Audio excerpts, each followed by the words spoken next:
صدقے کا اور اس کی تعداد کا ذکر کرنا، پھر اس پر اپنی بڑائی ثابت کرنا، یہ ہے احسان جتلانا، اور اللہ تعالیٰ اسے منع فرماتے ہیں۔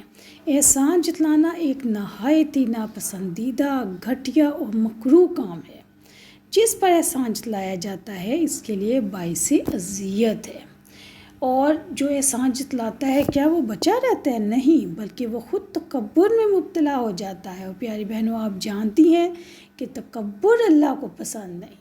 شیطان صرف تکبر کی وجہ سے جنت سے نکالا گیا تھا، آسمانوں سے اتارا گیا تھا۔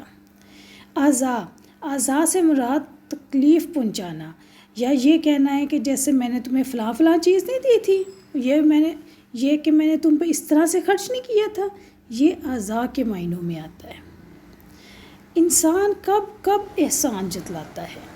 احسان جتلاتا ہی تب ہے جب وہ جھوٹے احساس برتری میں مبتلا ہو جائے اور یہ چاہتا ہے کہ لوگ اس کو اچھا کہیں، جب وہ یہ چاہتا ہے کہ لوگ اس کی طرف متوجہ ہوں، لوگ اس کے انفاق کو پسندیدہ نظروں سے دیکھیں، اور جب اس کے دل میں یہ خواہش پیدا ہوتی ہے کہ وہ اپنے بھائی کو ذلیل اور رسوا کرے، اس کے دل میں غرور اور تکبر پیدا ہو جاتا ہے، اور اس کا پھر دل پاک نہیں رہتا۔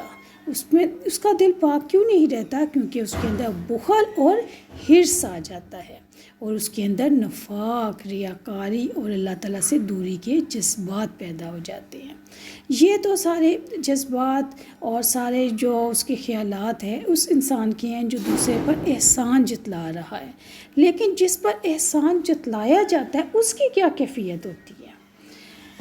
اس کے بارے میں تو کوئی انسان سوچتا ہی نہیں ہے، کوئی اس کا احساس ہی نہیں کرتا کہ ایک تو وہ پہلے ہی احسان لے کر کسی سے مدد لے کر پتہ نہیں کتنا شرمندہ ہے، کتنا وہ مجبور تھا، یہ باتیں نہیں سوچی جاتی، بلکہ صرف اس کے اوپر احسان جتلایا جاتا ہے، پھر اس کی مدد کی جاتی ہے، پھر اس کو دن رات جتلایا جاتا ہے، جبکہ جس انسان پر احسان جتلایا جاتا ہے اس کی یہ کیفیت ہوتی ہے کہ وہ اپنے آپ کو بہت کمتر اور برے حالات میں محسوس کرتا ہے۔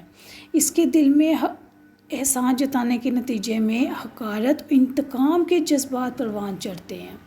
نتیجہ کیا ہوتا ہے کہ معاشرے کے افراد کے درمیان دشمنیاں اور نفرتیں پیدا ہو جاتی ہیں۔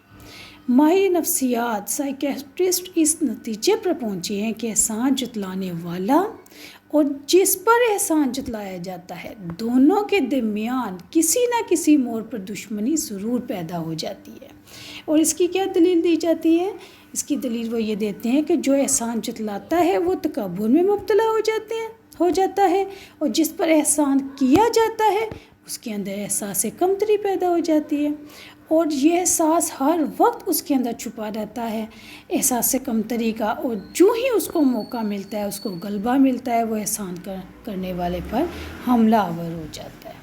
احسان جتلانے سے انفاق فی سبیل اللہ زہر اور آگ بن جاتا ہے جس سے دشمنی پھوٹتی ہے، اور انفاق ذہنی اور جسمانی اذیت کا ذریعہ بن جاتا ہے۔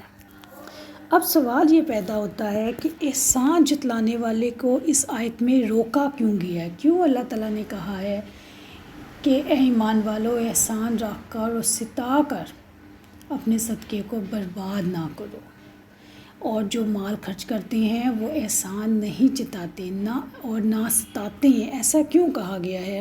احسان جتلانے سے اس لیے روکا گیا ہے تاکہ کوئی بھی دینے والا احسان جتلا کر تکبر نہ کرے، کوئی لینے والا صدقہ لے کر احساس کمتری کا شکار نہ ہو۔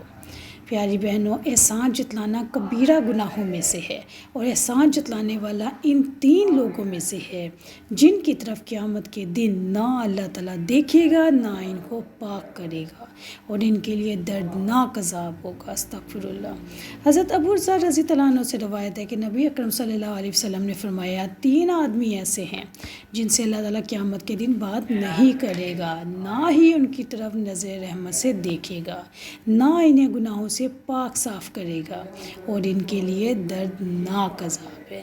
اور حضرت ابو ذر کہتے ہیں آپ صلی اللہ علیہ وسلم نے 3 بار یہ بات فرمائی۔ حضرت ابو ذر رضی اللہ عنہ نے عرض کیا اے اللہ کے رسول، یہ لوگ تو سخت نقصان و خسارے میں ہوں گے، یہ کون لوگ ہیں؟ آپ صلی اللہ علیہ وسلم نے فرمایا ٹخنوں سے نیچے کپڑا لٹکانے والا، دے کر احسان جتلانے والا اور جھوٹی قسم کھا کر سامان بیچنے والا۔ صحیح مسلم 293۔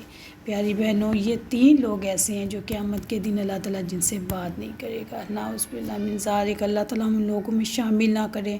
ٹخنوں سے نیچے کپڑا لٹکانے کا حکم مردوں کے لیے ہے، عورت کے لیے ٹخنوں سے نیچے کپڑا رکھنے کا حکم ہے، اور مردوں کے لیے ٹخنوں سے اوپر رکھنے کا حکم ہے۔ اپنے بچوں کو، اپنے گھر والوں کو ضرور اس بارے میں بتائیں۔